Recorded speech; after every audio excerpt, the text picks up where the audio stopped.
Hi, this is Bill Watkins. I want to go back to a passage that we looked at yesterday.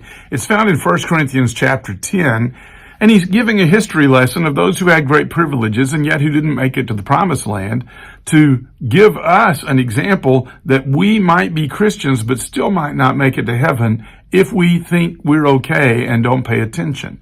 And he mentions specific things that God was upset with those about, and he says we don't need to be doing those things either. Listen to what he says. Verse 5, 1 Corinthians chapter 10, "But with most of them God was not well pleased, for their bodies were scattered in the wilderness. Now these became our examples." And then he mentions several things.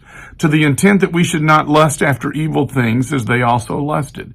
One of the problems they had was that they desired things that God would not have them have.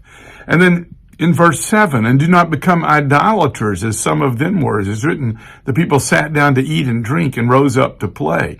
They became idolaters. What does that mean? It means that they put something else in front of God, and that became the object of their worship. It still happens to us today. Sometimes it's popularity. Sometimes it's possessions of things.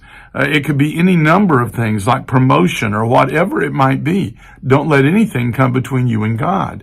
"Nor let us commit sexual immorality," he says in verse 8, "as some of them did, and in one day 23,000 fell."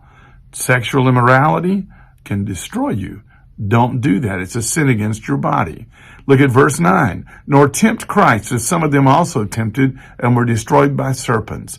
They pushed the limits and said, "I think I can do this." And there is a point at which God says, "No, I'm not going to let you do it anymore." "Nor complain, as some of them complained and were destroyed by the destroyer." God doesn't want us to be grumblers. Now these things happened to them as examples and are written for our admonition, upon whom the ends of the ages have come. Be careful how you live your life. Thanks for watching.